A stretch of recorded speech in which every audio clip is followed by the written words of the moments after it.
Buenas noches, bienvenidos al conversatorio sobre las enmiendas a la Ley 408, mejor conocido como el Proyecto de Cámara 1007. Hoy estaremos conversando con las psicólogas, la doctora Malvali Santana y la doctora Alice Pérez. Eh, bueno, vamos a empezar por lo más importante, ¿verdad? Yo quisiera que ustedes nos pudieran comentar de cómo surge el proyecto de la Cámara 1007 y qué necesidad específica busca atender este proyecto.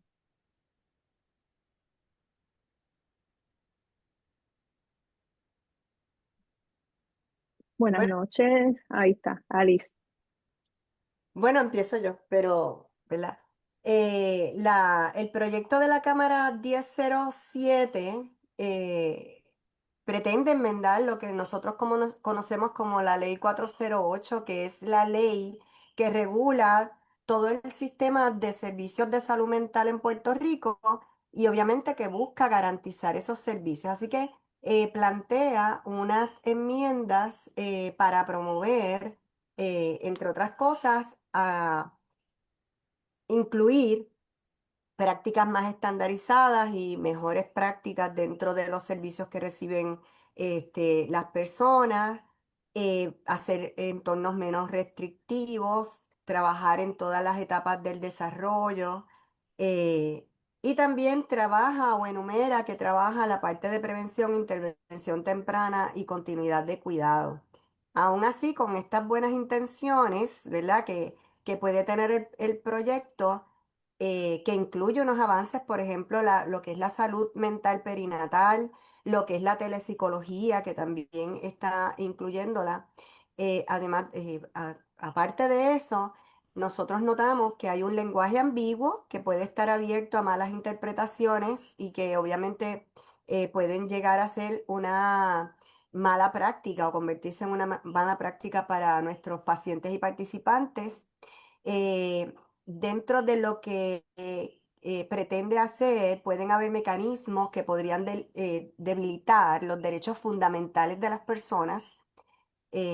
También podría debilitar la confidencialidad, algo que a mí me preocupa mucho, debilitar la autonomía del paciente y la relación terapéutica. Así que son cosas que nosotros tenemos que mirar, que hemos propuesto enmiendas y hemos escuchado personas con respecto a los servicios y que entendemos que todavía el proyecto no está maduro para ir a ser aprobado. Todavía deberías tener más estudios, por lo menos desde el Frente Amplio de Acción Social que hoy está con ustedes aquí, con la Asociación de Psicología de Puerto Rico.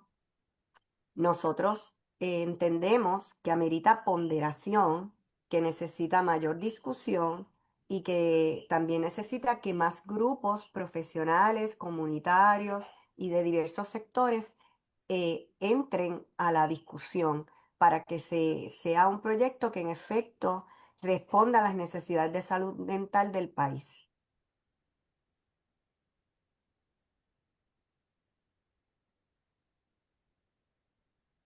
Entre otras cosas que hemos estado observando y que vamos a poder discutir poco a poco a lo largo de este Facebook Live, es el impacto de no considerar a esas voces de esas personas que están siendo o que están recibiendo los servicios actualmente y que se pueden ver afectadas por estos procesos.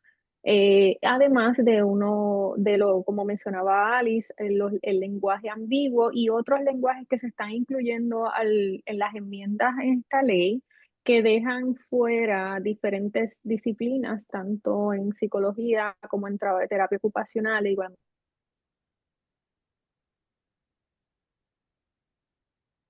durante esta pequeña reunión para que puedan ir teniendo esa información y ustedes desde sus espacios puedan entonces comunicarse. Le vamos a estar dando también la información de los representantes y los espacios donde se pueden comunicar, porque el llamado que estamos haciendo es un llamado a levantar la voz para que tengamos esa oportunidad de ser escuchados desde los diferentes foros en la legislatura y que puedan tomar en consideración nuestras recomendaciones.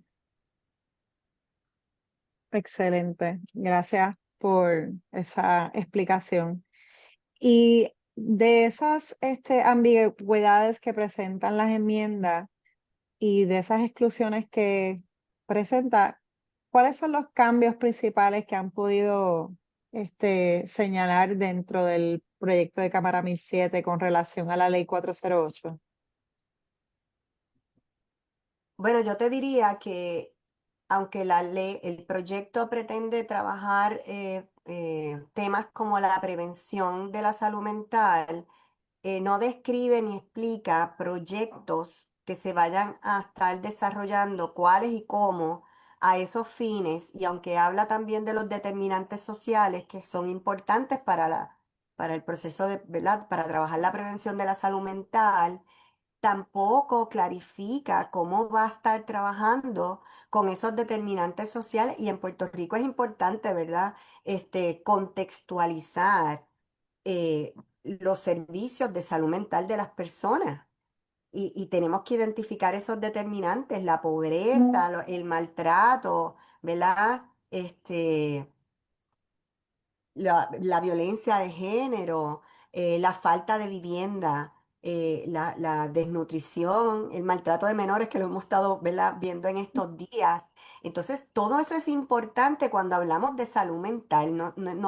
No podemos ver la salud mental como una simple transacción que pasa a través de un plan médico y se le da un servicio a alguien y no lo volvemos a ver, ¿verdad?, en una semana, o en 2 semanas, sino que es un ser humano que vive dentro de un contexto y que lo que pase a su alrededor incide en su salud integral, de hecho, ¿verdad? No solamente en su salud mental, y que nosotros tenemos que hacer esos acercamientos de los derechos humanos, y tenemos que hacer esos acercamientos desde la misma humanidad, reconociendo esos contextos. Así que si eso es así, el área de prevención tiene que estar atada, venir atada de proyectos definidos, claramente definidos, que van a estar trabajando con esos determinantes sociales, con esa violencia sistémica y estructural que muchos de nosotros estamos sufriendo en el país y que incide en la salud mental de los pacientes, porque la salud mental no puede estar encajonada en las crisis, que eso es lo que estamos viendo continuamente. Trabajamos las crisis, apagamos fuego, pero la realidad es que la salud mental es mucho más amplia, y a nosotros nos preocupa, ¿verdad? Nosotras y a nosotros, ese tema de la prevención que sea uno más descriptivo, más específico, y que hayan unos programas que puedan ser medibles y que obviamente basados en evidencia, y que podamos utilizar para trabajar con esos determinantes sociales. Por ejemplo, porque hemos notado más cosas, pero quiero que Malvalis también participe. Sí, yo creo que entre los cambios más significativos que hemos estado observando es la forma, son más bien protocolos, básicamente, lo que estamos viendo esta ley. Esta ley, recordemos que el propósito principal es poder decidir cómo hacemos los procesos cuando estamos ofreciendo servicios a un participante que se encuentra en crisis. Entiéndase las hospitalizaciones, los procesos de servicios, todo lo que es el proceso burocrático.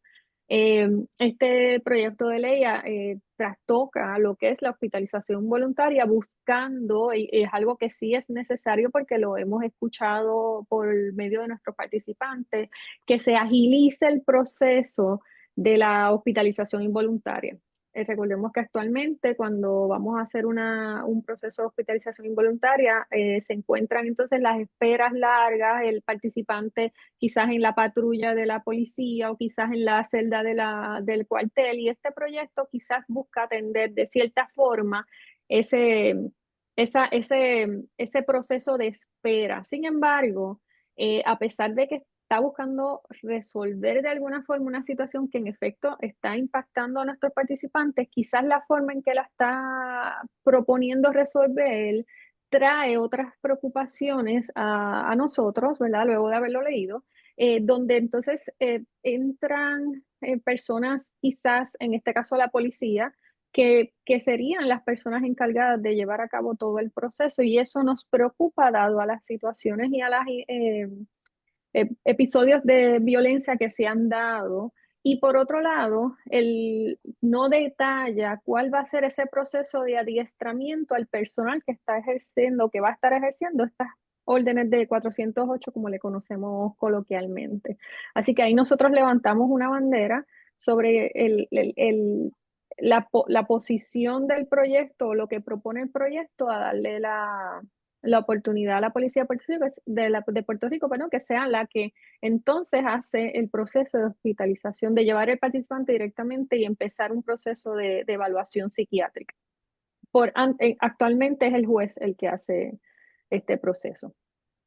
Sí, y nosotros tuvimos una reunión con abogados que por eso la parte de la autonomía que te dije ahorita, nos orientaron sobre lo peligroso de esa parte del proyecto de ley, porque el que una persona tenga un trastorno de salud mental, una crisis de salud mental, ¿verdad? Cualquier condición que ameritara una evaluación involuntaria, ¿verdad? Y un ingreso involuntario.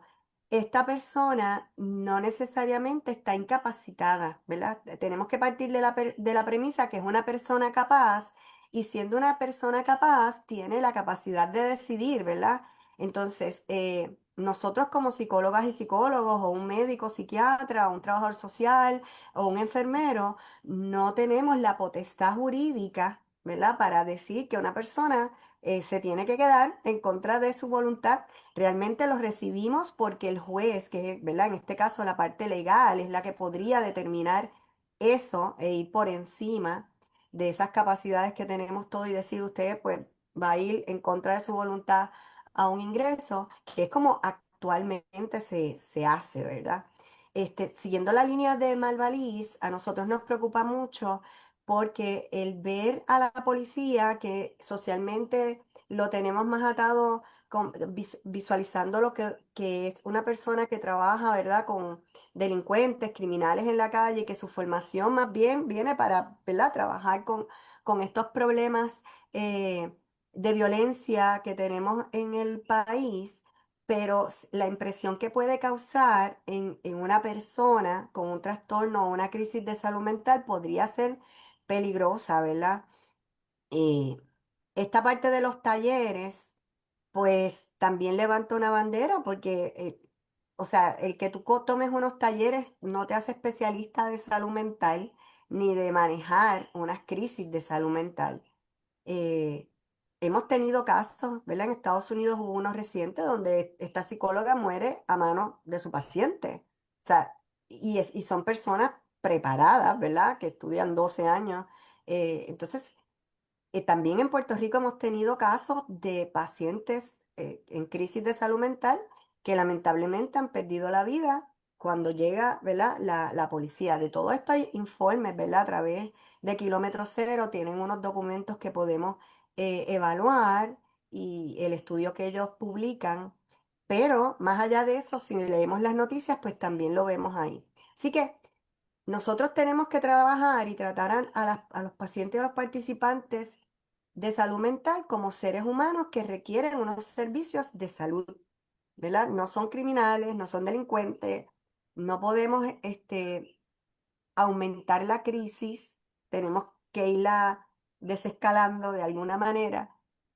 Así que la manera en la que se interviene debería ser una más humanizada, una que vaya más acorde a poder proveer ese servicio desde el inicio, ¿verdad? Para que cuando vaya a estabilizarse donde se supone que llegue, pues lo pueda hacer de manera más adecuada. Aparte de una manera informada para ese participante y para sus familiares y vecinos. O sea, nosotros no estamos extrayendo una piedra de un sitio. Es un ser humano que tiene familia, que está en una comunidad y que todos estos incidentes, ¿verdad? Trastocan a todas estas personas. Así que cuando nosotros vimos ese inciso que queda muy flaco, ¿verdad? Es muy débil a todo esto que le estamos diciendo, pues debería tener otra mirada. Yo voy a entrar un poco nosotros, el Frente Amplio de Acción Social hizo unas vistas públicas comunitarias, porque entre una de las necesidades que vimos de este proyecto es que en esas mesas de trabajo no había representación de quienes reciben el servicio, ¿verdad? Del paciente, los participantes, la familia y la comunidad. Así que invitamos a la comunidad a que nos contara sus historias, nos diera su versión y sus recomendaciones. Y puedo decirle que entre todas las ponencias que ya hemos recogido y las que escuchamos allí, todas estaban en oposición a ese inciso en particular de que fuera la policía y manejo de emergencia los que dieran esa primera respuesta en una crisis. Están de acuerdo en que sea el tribunal y el juez, ¿verdad?, el que disponga y evalúe. Así que yo creo que en el país, si se quiere legislar, también se tiene que escuchar a las personas que son las que se ven implicadas a esto y ver cuáles son sus necesidades y también darle seguridad en los procesos. Así que para mí eso fue bastante importante, escucharlo, verlo y tenerlo por escrito. Eh, Me parece que en la legislatura lo deben tomar en consideración como una enmienda importante. Haciendo referencia a las vistas públicas comunitarias que se realizaron en el Frente Amplio, yo entiendo que uno de los aspectos más llamativos fue cómo la presencia de las Fuerzas Armadas o de la Policía de Puerto Rico aumenta la crisis dentro de la crisis que ya está sucediendo. Así que yo creo que esos son aspectos que no se han considerado al momento de hacer las recomendaciones. De igual forma, muchas de estas crisis ocurren en espacios que no son necesariamente residencias privadas, ¿no? Muchas de estas situaciones ocurren dentro de los residenciales públicos de la isla y entre las personas una de las personas que estuvo hablando con nosotros, ella, ¿verdad? Compartió y esto entiendo que es sumamente importante que lo que les recalquemos, que recordemos que ellos viven en unos espacios donde no están de por sí tan seguros y que la mera presencia iba a traer unas consecuencias adicionales a estas personas que ya están pasando por una situación de salud mental, que incluso podría incluir el que sea expulsado del espacio. Entonces son situaciones que son reales, aunque no necesariamente quizás el gobierno lo pueda aceptar como tal, pero reconocemos que los residenciales están bajo el poder de otras personas porque el personal que está allí no está dando abasto para dar los servicios. De la misma forma pasa con trabajo social dentro de residenciales, una trabajadora o un trabajador social para más de 400 apartamentos. Y ahí vamos viendo cómo esta realidad de las personas que realmente necesitan los servicios. No es que los demás no los necesiten, es que ellos están doblemente estigmatizados, no solamente por su estatus económico, sino también por cómo se decide manejar desde arriba, desde la legislatura, todos los procesos de crisis de salud mental que ellos presentan. Así que yo creo que eso es bien importante y fue uno de los testimonios más impactantes que tuvimos allá en las vistas públicas comunitarias. Mira, y siguiendo, voy a tener que seguir aquí porque ya, siguiendo la línea de Malvarís, eh, otra realidad y que no lo toca el proyecto es cómo va a cubrir la cantidad de recurso humano que se necesitan en los diferentes escenarios donde deberíamos estar incidiendo, ¿verdad? Haciendo trabajo para promover la salud mental, ¿verdad? Y trabajarla. Eso no está. Y sabemos que hay escasez de recursos humanos que están muy mal pagos, eh, que tenemos unas barreras con los planes médicos también en cuestiones de la prestación de servicios, que tampoco se toca en el proyecto. Eh, Así que es el no ser claros con eso, Mm, sabemos que vamos a continuar teniendo unos problemas, porque si no tenemos suficientes recursos humanos para poder hacer frente a las situaciones de país, ¿verdad? Con los problemas de salud mental, pues ya tenemos ahí quizás una de las barreras más importantes. Y muchos de los que estuvieron sentados allí, una de las cosas que decían era lo difícil que se le hacía conseguir el servicio De hecho, había una chica que no se me va a olvidar porque ella fue como paciente y decía, yo puedo ir al hospital voluntariamente, ¿verdad? A recluirme y puedo estar 24, 48 horas esperando una admisión donde ella entendía que no se le orientaba tampoco correctamente, se le daba de alta y ella no sabía dónde ir, cuál era el seguimiento, a qué, ¿verdad? Qué hacer después. Y es importante. Y el conseguir, el tener ese acceso, esa oportunidad de tener el servicio, pues no está claro, porque hay que tener un programa donde una interagencialmente, ¿verdad? El sistema para proveer esos servicios. Y la parte de orientación, tanto al paciente como al cuidador y al familiar, también es importante. Hay un escollo que me pareció una pregunta súper válida de varios padres de personas con diferentes condiciones, y es que obviamente la ley IPA prohíbe el que se le dé información a otra parte que no sea el paciente. Y esta madre decía, pero si él en este momento de crisis no puede ni siquiera entender lo que está pasando para tomar decisiones, ¿verdad? Lo mandaron con una 408 en contra de su voluntad, pero no me van a dar información y yo me lo voy a llevar para mi casa, ¿verdad? ¿Cómo es que yo voy a poder trabajar con estas situaciones? Y si no escuchan lo que nosotros estamos haciendo, ¿verdad? Y nuestra historia para tomar decisiones, que hubo otra madre que decía, no escuchan todo lo que ha ocurrido con esta persona.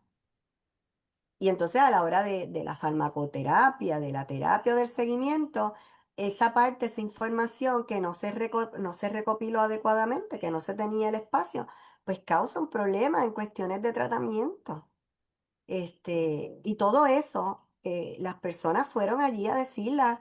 eh, y entonces cuando tú lees el proyecto, ¿dónde está la respuesta? De hecho, hoy salió una noticia que plantea dos padres que dicen que no tienen los servicios necesarios y completos para su hijo. Este proyecto le va a permitir tener esos servicios. Contesta esa pregunta, porque ese es el problema, ¿verdad? Así que tengo un problema, tengo que problematizar esto. ¿Y cuál sería la respuesta? Yo entiendo que debería estar dirigido a eso, más que a la parte esta transaccional de quién da qué, cuándo y cómo. Siguiendo por esa misma línea de análisis, la falta de conexión entre lo que son los servicios luego de la hospitalización y lo que son los servicios mientras está en la hospitalización, yo creo que es una de las mayores situaciones, porque cuando salen de alta, muchos de las personas que estuvieron con nosotros en esas vistas públicas, una de las quejas principales era: ¿qué hago después? Si fue mi primera hospitalización, no me orientan. Si después me mandan solamente para unas clínicas donde tengo que esperar 3 semanas, y no me dan, no hay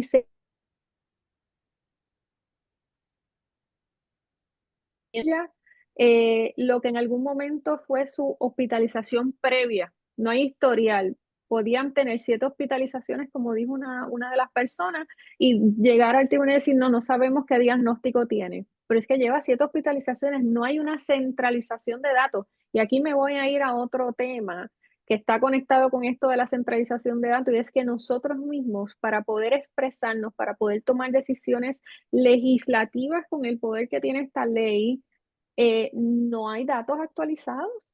Claro, Estamos ciegos, la comunidad fuera de lo que son las oficinas, ¿verdad? De AMSCA o APS, que quizás pueda tenerlo, pero no son compartidos con la comunidad. Por lo tanto, parte de nuestro reclamo es que no podemos tomar decisiones si no tenemos la información. Hace poco, hace unos meses atrás, hubo una situación con excesos de suicidio, de muchas personas con suicidio, y se estableció que no había una crisis, o alguien dijo que no había una crisis de salud mental, cuando constantemente lo que estamos viendo semana tras semana son crisis de salud mental. La pregunta sería, ¿estas enmiendas a la ley ayudan a prevenir, a amortiguar, a subsanar, a ofrecerle apoyo a esas familias que están pasando por estas situaciones de salud mental?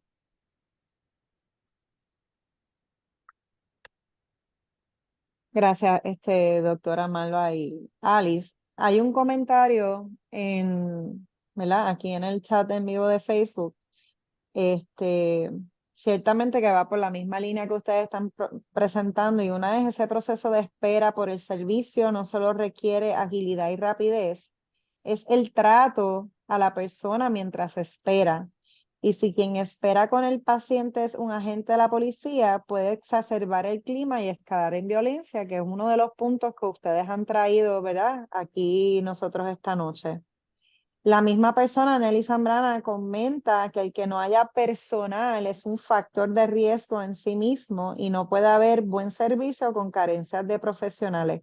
O sea que ahora mismo, tal cual está la ley 408, hay unas necesidades que se presentan no solamente en recursos, sino también de la capacitación de las personas que reciben y atienden en los casos. Entonces, en resumen, este proyecto de ley, estas enmiendas no contestan esas dificultades, no las aclaran, sino que las dificultan aún más, en el sentido de que estuviste mencionando, Alice, que ahora mismo, ¿verdad? Es mediante un juez quien decide si esa persona está capacitada para tomar decisiones. Y entonces, ¿cómo, cómo esto podría, ¿verdad? Poner en riesgo o que cierta población quede desprotegida y excluida, y cómo esto se podría atender para evitar, ¿verdad? Volver a repetir lo que ya hemos estado expuesto con la ley 408. Bueno, la realidad es que tenemos que empezar desde el principio, ¿verdad? Que sería la promoción de la salud mental y la prevención de la salud mental. No esperar a las crisis, que eso es lo que estamos continuamente trabajando. Pero para trabajar, como dijo ahorita, la prevención y la promoción, que es en todos los escenarios, o sea, tenemos que contar con la escuela, con el trabajo, con la comunidad. Y hay, dentro de la psicología, por ejemplo, hay especialistas en todos esos escenarios y en el escenario hospitalario, en todo. Así que en todos es importante tener programas de prevención y de promoción de la salud mental. Y tiene que haber programas de psicoeducación continua para esos familiares, cuidadores, comunidades, de cómo trabajar, ¿verdad? Con esta persona que tengo en mi casa, que es mi hijo, que es mi esposo, que, qué sé yo, es mi vecino. Así que, ¿cómo nosotros nos vamos adiestrando como comunidad para poder trabajar con estos asuntos y con qué contamos, cómo las agencias pueden ser responsivas rápidamente a estas comunidades donde pueden estar ocurriendo diversas situaciones para poder evitar las crisis y las tragedias que también hemos visto. ¿Ok? Así que es un plan más grande que una simple enmienda de introducir la telepsicología o el proceso A y B dentro de la ley. Por otra parte, y es una pregunta que yo me llevo haciendo desde que lo estuve leyendo, o sea, el hospital recibe, llega el paciente y el hospital recibe. Estos hospitales tienen la plantilla completa para trabajar con con los pacientes, porque todo el que se sentó allí habló de esperas de 24 y 48 horas, ¿verdad? Entonces, eso sugiere que hay o un proceso demasiado burocrático o hay escasez de personal para poder atender a los pacientes. Pues eso hay que mirarlo también. Y hay personas que indicaron que le negaban el servicio porque no estaban en crisis, pero evidentemente son personas que tenían u- una situación que atender de salud mental que no fue atendida. O sea, que los regresan y que en vez de darle un servicio, que quizás no era una admisión por crisis, pero sí poderle dar un servicio terapéutico o otro tipo de cosas, o diligenciar un servicio, ¿verdad? Fuera del hospital, pues no pasa nada y entonces la persona se va descompensada. Y sabemos que eso va a ir en escalada hasta que termina, posiblemente termine en una crisis. Así que hay una falta de conexión entre cómo se van a dar los servicios y como dijo Malvaliz, qué sucede después. Me acuerdo que un papá que estuvo allí decía, le mandaron ir a un parcial y entonces el plan médico se tardó 2 semanas en aprobarle un parcial cuando debería haber sido un servicio continuo. ¿Verdad? Entonces, esa continuidad, cuando se pierde la continuidad del servicio, lamentablemente, también tenemos un paciente que puede volver, sabemos todos que puede volver a la crisis. Así que, ¿cómo nosotros estamos seguros de esa continuidad de servicio?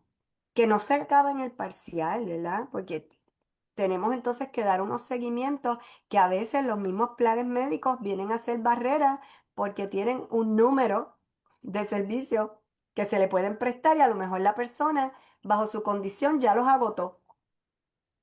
Algo importante que se nos quedó y es que cuando tú lees la ley esta parece que plasmada para trabajar con planes médicos, ya sea el plan del gobierno, ¿verdad? El plan vital o los planes privados que las personas tienen. ¿Y qué pasa con las personas que no tienen plan médico? Porque no cualifican al plan vital, porque ganan a lo mejor una peseta más y no cualifican, y tampoco pueden pagar un plan privado, porque son personas que de igual manera pueden tener condiciones que tienen que ser tratadas, ya sea de manera, en los diferentes niveles de cuidado, ¿verdad? Este, y esa parte tampoco la vi contestada. ¿Qué ocurre con la persona que necesita servicio y que no cualifica para el plan del gobierno y no puede pagar un plan privado? ¿Cómo puede tener acceso a los servicios? Y aunque hablamos de la telepsicología, que ¿verdad? Nos ayuda en algunos casos, la realidad es que la telepsicología tampoco es para todos los pacientes, ¿verdad? Eso tenemos que tenerlo claro. Y segundo, no todo el mundo ni domina los medios, ¿verdad? En cuestiones de internet, ni tiene los servicios. Ya sea porque no tiene internet o no tiene luz para que pueda hacer la conexión. Así que por la razón que sea, tampoco podemos apostar a ese servicio como que la persona es lo que le daría acceso al servicio de salud mental. Así que, y entonces no responde qué pasaría si tampoco tuviera ese acceso. Y lo traigo por la gente que quizás vive en áreas más alejadas, ¿verdad? En el Total. país, que entonces sabemos que tenemos menos recursos todavía, ¿verdad? Para poder llegar a ellos, pues, ¿dónde está la respuesta a esos servicios? Y hay leyes que ya están contempladas que no están incluidas aquí. Está la ley Ujú. 163 de autismo. La ley Ay, 163, ¿verdad? La de sí, autismo. la 163 de autismo, la de ciberpsicología no está incluida. Entonces, pretendes enmendar una ley tan poderosa como la ley 408 de salud mental, pero olvidas integrar todas las demás legislaciones que impactan cada una de las Bien. profesiones o los participantes que cubre la ley 408. Como bien mencionó Alice, no incluyó la ley 163 que rige el autismo, que habla de todas estas dinámicas de intervenciones, de tratamientos, que es lo que cubre la ley 408 de salud mental, pero a la población exclusiva ¿verdad? De autismo. De igual forma, tampoco habla de la ley de ciberterapia o de telepsicología, porque hay dos leyes, una para los médicos y una para nosotros los de salud mental, que están aprobadas en legislatura. Así que al final, esta ley puede provocar unas no sé cuál es el término correcto, desconozco, pero son unas confusiones cuando la leemos. Entonces empezamos a tener debates y los vemos constantemente en las redes sociales. No, pero es que dice esta ley dice esto y esta otra ley dice lo otro. Entonces, ¿qué hacemos? ¿Hacia dónde nos dirigimos? ¿Quién nos va a aclarar? Lo mismo pasa con los términos de psicología. Si esta ley es aprobada y sube a la legislatura, está en la Cámara, ¿verdad? Si sube al otro cuerpo y es aprobada y después la firma la gobernadora, entonces vamos a tener dificultades con la cantidad de profesionales que van a haber disponibles para aceptar planes médicos y para atender a los participantes, ya que excluye por su lenguaje, no necesariamente es que lo hacen a propósito. Yo pensaría que fue una omisión, ¿verdad? Excluye las diferentes disciplinas que rige la psicología y el trabajo social también. Pues no solamente somos nosotros, ahí sí que nosotros hacemos un llamado a los colegas de trabajo social en que estén atentos a cómo este proyecto de ley puede impactar sus prácticas. Esto puede tener consecuencias tales como el proceso de credencialización con los planes médicos, como hace muchos años ocurría con la psicología, que había un plan médico en particular que únicamente contrataba una área de práctica de la psicología. Y eso estuvo así me acuerdo yo en el 2012 haber estado leyendo y peleando por esta situación y no fue hasta el 2024 que se pudo incluir otra disciplina en la psicología, como es lo que es la consejería psicológica en ese proceso de contratación de ese plan médico en particular, habiendo política pública involucrada en el proceso. Y no fue hasta hace poco que se pudo. Así que podríamos encontrarnos con esta pared para los procesos de contratación, tanto nosotros los psicólogos como los trabajadores sociales que tienen prácticas privadas, entre otras áreas también. Limita Gracias también los a, servicios. Ujú. Gracias a ambas por explicar, ¿verdad?, de qué manera este proyecto de ley lo que hace es separar los recursos más aún de lo que ya están, ¿verdad? Porque sabemos que por la investigación, sabemos que los estudios indican que las intervenciones multidisciplinarias siempre son más exitosas que aquellas que son individuales.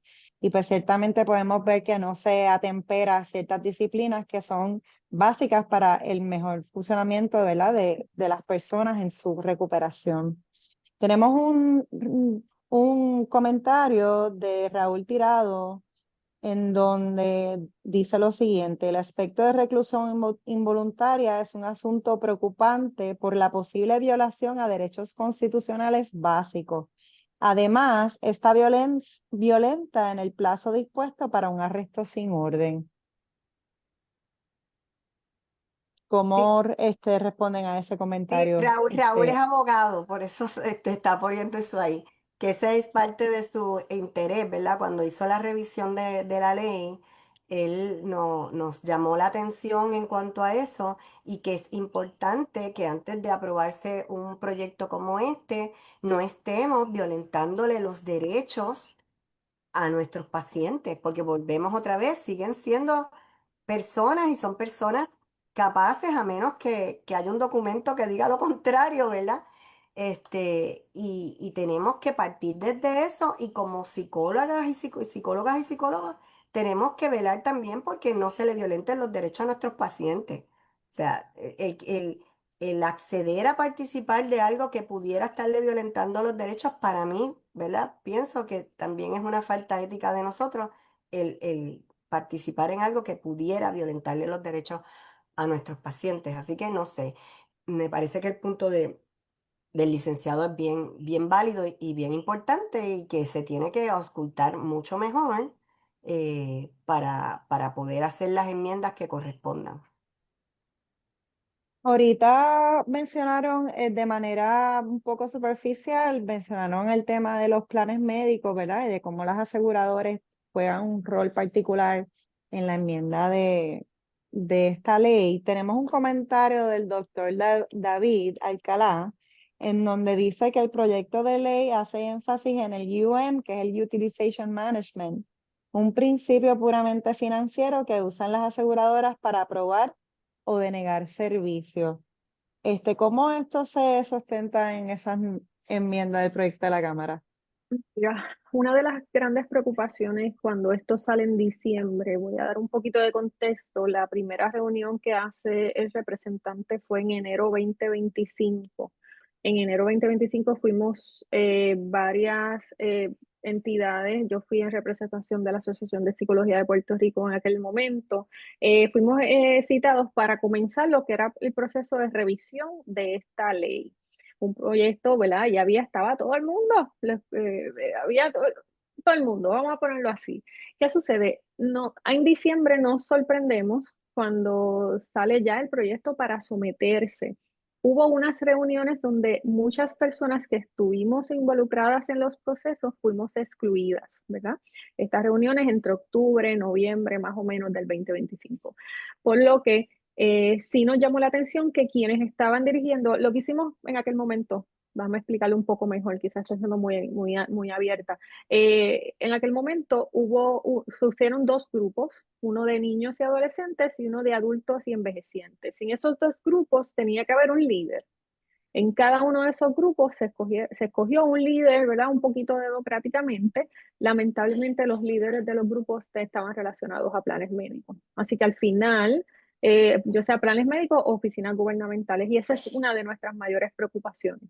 ¿Por qué? Porque fueron ellos quienes al final realmente presentaron el proyecto de ley. Los grupos pequeños que estábamos de forma voluntaria, poco a poco, pasar de los meses, yo me he comunicado con varias de las personas que estuvieron allá, todos coincidimos en que poco a poco fuimos excluidos de los correos electrónicos, de las comunicaciones. Cuando se le pregunta al representante sobre qué fue lo que sucedió, ¿verdad? Lo que expresa es que cada líder del grupo tenía esa era su responsabilidad en that's it. Pero al final tenemos un proyecto de ley que fue presentado en enero de este año, que ya tuvo sus vistas públicas en 48 horas, al que ya no se están aceptando ponencias. Así que lo que esperamos, lamentablemente, es una aprobación por descargue. Eso es lo que nosotros pensamos que va a suceder. Esperemos que no sea así. Pero si hay una aprobación por descargue, ahí es que nosotros como psicólogos y psicólogas de este país, atendiendo no solamente la situación de crisis de salud mental, sino las crisis que van a venir después de esta aprobación, tenemos que empezar o sea, tenemos que ya organizarnos y reaccionar. No podemos continuar descansando en que no se va a aprobar. La resistencia se ha dado, pero nos queda mucho camino.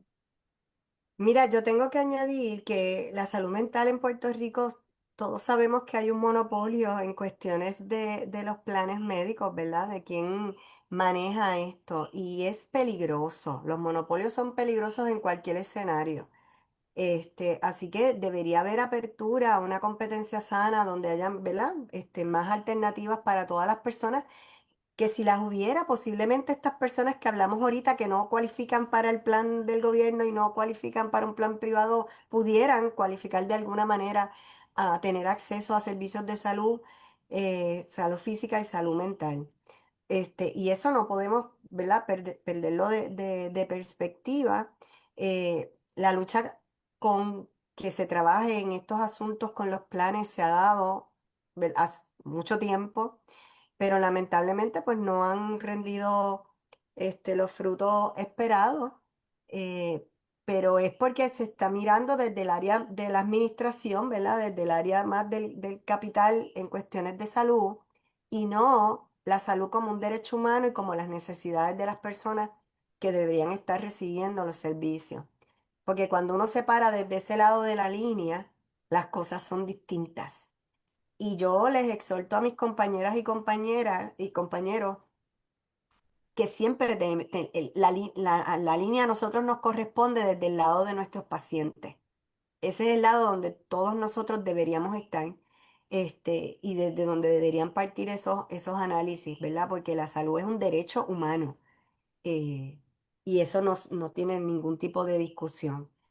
Me parece que es algo que también debería haber este proyecto sobre cómo hay barreras de acceso a través de los planes médicos y barreras para todas las partes. Hay barreras para los proveedores, ¿verdad? Las personas que dan los servicios, y hay barreras para el que recibe, ¿verdad? Para los pacientes.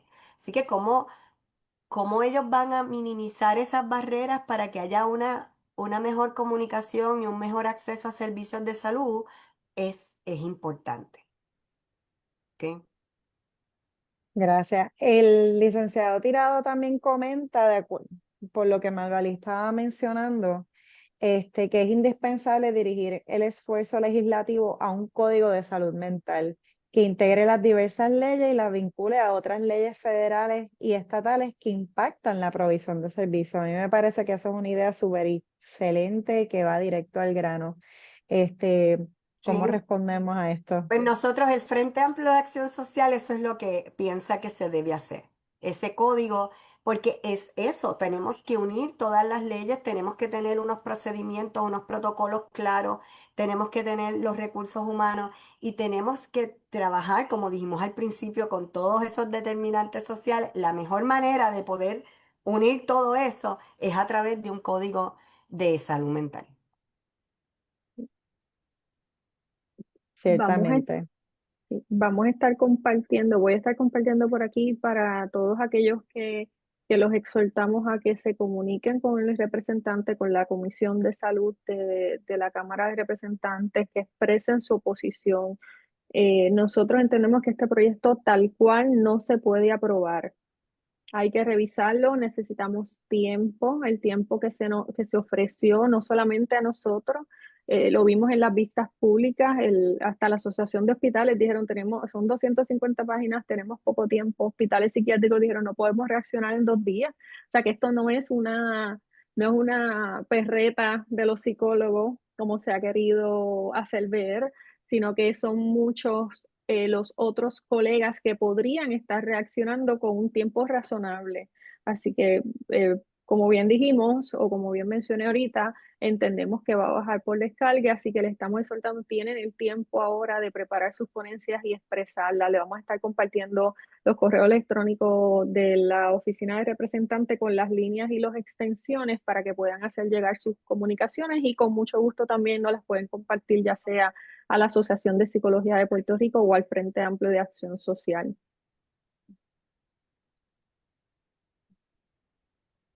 Yo creo que también es importante, Malvalí, señalar que las personas que aún no han tenido la oportunidad de ver la grabación de la vista pública que se llevó a cabo con el Frente Amplio, que se tomen el tiempo a verla, porque la realidad es que se vislumbra todas las necesidades representativas de muchas comunidades que están, ¿verdad?, marginadas y es importante tener esa información tan valiosa para, ¿verdad?, tener un mejor contexto de lo que quizás algunos de los profesionales de la salud mental no están expuestos porque en la realidad quizás se han dedicado a su práctica privada y no están, ¿verdad?, expuestos a otras áreas en donde podemos ver que hay demasiada necesidad. Así que yo sé que los videos están disponibles, están en la práctica, están en la página del Frente Amplio también. Así que les pido, ¿verdad?, de mi carácter personal que lo busquen. Yo quiero darle en lo que Malvali sube la información, quizás dos puntos importantes. El primero es que también tiene que trabajarse la conexión entre la salud física y la salud mental, porque mucha de la gente que está allí tiene condiciones de salud física, le atienden la salud física, se ve que tienen, ¿verdad?, condiciones de salud mental que tienen que estar tratadas y ese referido, ¿verdad?, no se da. Así que tiene que haber una comunicación, el cuerpo humano es integral, ¿verdad? Y la salud física también, así que debería haber una comunicación ahí para poder también cotejarse a la misma vez que la persona tiene que revisar su salud física, también revise su salud mental como parte de ese proceso de prevención y de tener una salud integral completa. Y el otro punto es que voy a alzar la voz aquí por nuestras compañeras terapeutas ocupacionales. Ahorita lo nombramos, pero a mí me parece increíblemente importante que no pueda ser que simplemente sus funciones se quedan igual que en la 408 en estas enmiendas, porque eso dice muy poco. O sea, no hay una descripción, una explicación. eh, Valga la redundancia, una explicación clara, ¿verdad?, de cuáles son las funciones y la importancia, ¿verdad?, del terapeuta ocupacional dentro de la salud mental.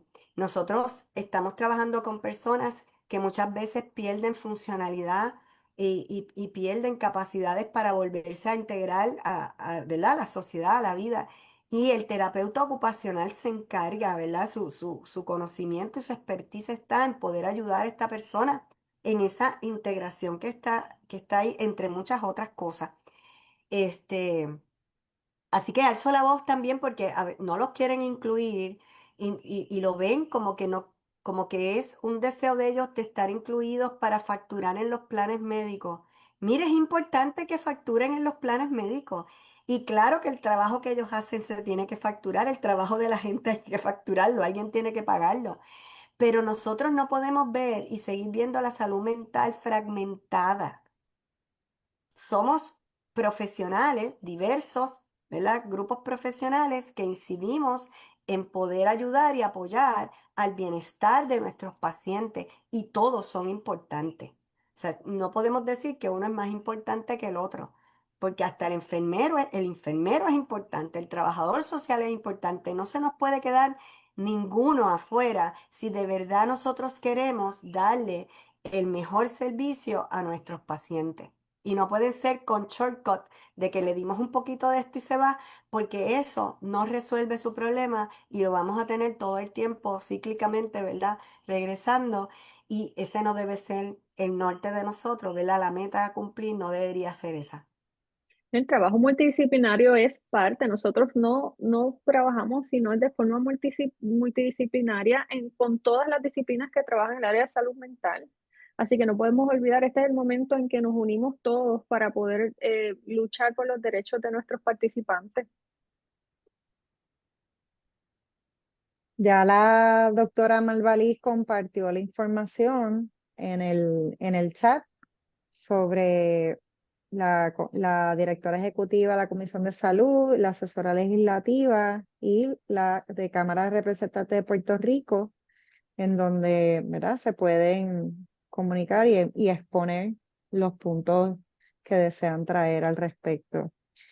Este, bueno, ya Se nos acabó el llegamos. tiempo. Se nos acabó el Pero tiempo ya. Sí, para el cierre tengo que decir que el muchachos. Frente Amplio de Acción Social está recogiendo la ponencia de toda la comunidad, de todas las personas que quieran darnos su historia, darnos sus recomendaciones. Para nosotros es bien importante que desde la persona que necesita estos servicios, ¿verdad? Nos digan que cómo es que ellos lo están viviendo y qué es lo que necesitan. Vamos a hacer unos informes ahora. Ya la semana que viene nos toca sentarnos en la mesa de trabajo, ¿verdad? A trabajar con los documentos que tenemos y con las vistas que dijo la compañera que pueden ver desde la página del frente, que nos parece importante. Y los grupos aliados, ¿verdad? Nosotros, la PPR, el de terapeutas ocupacionales, todos necesitamos unirnos, los de Colegio de Trabajadores Sociales, para trabajar este asunto en conjunto, estos y muchos más. Así que esas alianzas también son buenas. Yo, como cierre, tengo que decir que desde el Frente Amplio de Acción Social, que hoy estoy en su representación, exigimos que el trabajo que se vaya a hacer legislativo sea uno que se haga bien hecho, que siente a la mesa a todas las partes y que sobre todo responda al bienestar del paciente. Gracias, doctora. Malvalís, algo que Bueno, quieras sí, aportar. sí, bien importante como compartían las personas que estuvieron en la vista pública comunitaria, todos estos participantes, todas esas personas que compartieron su testimonio con nosotros, ellos se sienten solos en esta lucha y nosotros somos los mejores acompañantes que ellos pueden tener, así que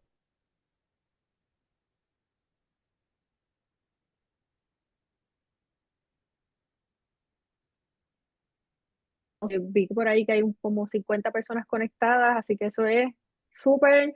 Desde la Asociación de Psicología de Puerto Rico continuamos trabajando para el bienestar de nuestros participantes y en pro del gremio desde el Comité de Asuntos Profesionales. No, pues gracias a todos los que se unieron hoy a este conversatorio sobre el proyecto de ley 408. Este, de parte de nosotros, los invitamos a seguir trabajando para, ¿verdad?, lograr nuestros objetivos. Muchas gracias a todos por conectarse. Gracias a la doctora Malvalís y a la doctora Alice Pérez por tan valiosa información que nos traen a todos. Que Buenas Buenas pasen noches. buenas noches. noches.